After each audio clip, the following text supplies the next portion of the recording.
Oh, who blows the budget more on Christmas gifts? You or? Oh, Michelle does. Does she? Michelle does. Yeah. We try to keep it even amongst the kids, right? But oh, they're she counting. When they get older, they're gonna know. Blows that out of the water on each one. Then we got to even it up again, and it's one of these kind of things. If Drew's pile's over here and Jack's over here, and Drew looks like Jack's gonna call you out. Exactly. Jack would call me out. Yeah. We do need to talk just a little bit about real estate, and I know where you're gonna go with this, but more of a forecast for next year. I would say it's been. I'm going to let you tell it, but it's been adamant from all avenues on where we're headed. Right. It's not like one place is saying this and one place. Right. It seems like there's a confidence in what next year's going to be. There's a lot of confidence. There is. And what is that? And just wrap up this year, 2021, wrap up this year. You and I felt like there was a lull. It was heated. It was a feeding frenzy.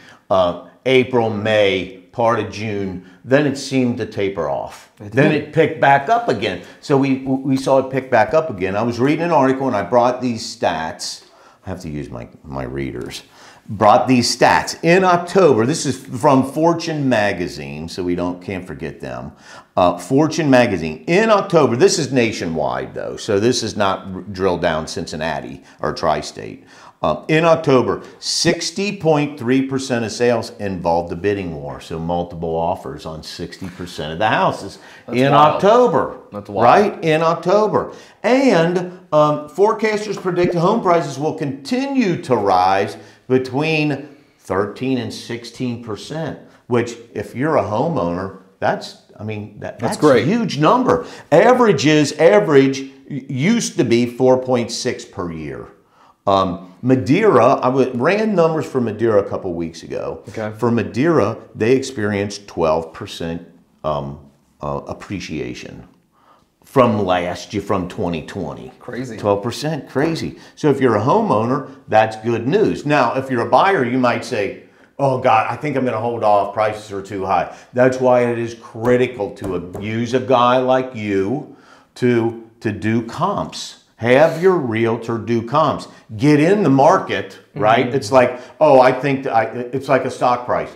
I think it's maxed out. I think it's stock price. I'm not going to get in. And you see the stock price keeps going up. Stock price going up 20, 30%.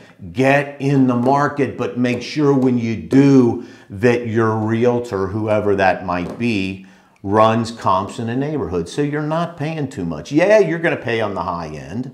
But you got to jump in sooner or later. Got to. Right? You got to jump in sooner or later. Well, what else was supposed to happen next year? Next year, 2022, they're predicting, like I said, 13 to 16% growth. It's going to be heated again. And heated, beginning of the season, this, is March 1.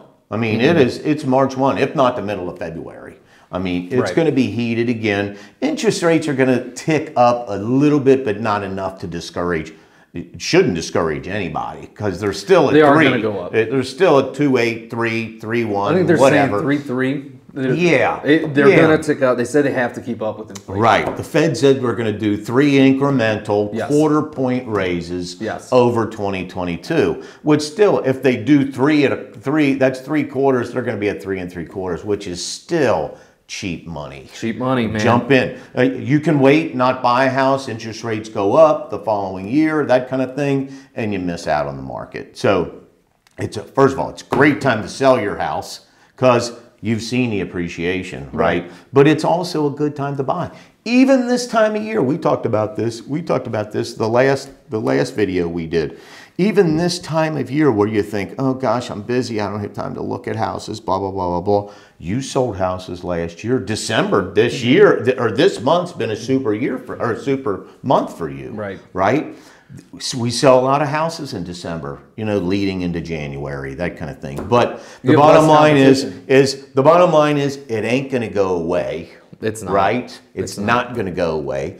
It's going to keep increasing, that kind of thing. Jump in because builders cannot keep up with the demand. Bunch of millennials out there that are looking for homes. We're very, very blessed, very lucky. Obviously, storms are ripped through Kentucky. I was watching the news. First Lady's doing a toy drive, so we're going to throw that out there. Maybe the website's right here. And if you can donate, obviously, I think a toy, a gift card, something. A lot of those people are without nothing. Great idea. You see the devastation down there? It is amazing. I 160, well, it was 168 miles long, the devastation. That is amazing. The storms were brutal. And so obviously Christmas is going to be a tough time for them this year. Brittany Bashir is doing a toy drive for those affected by the storms that ripped through Kentucky last week. So if there's anything you can do to help that out, Steve will put the website right here. Go there and whatever you can give, because obviously there's a lot of us who are very blessed, and those people down there, this Christmas is going to be probably their toughest one. So if you can give them a little help, I think it would go a long way. Definitely. Awesome.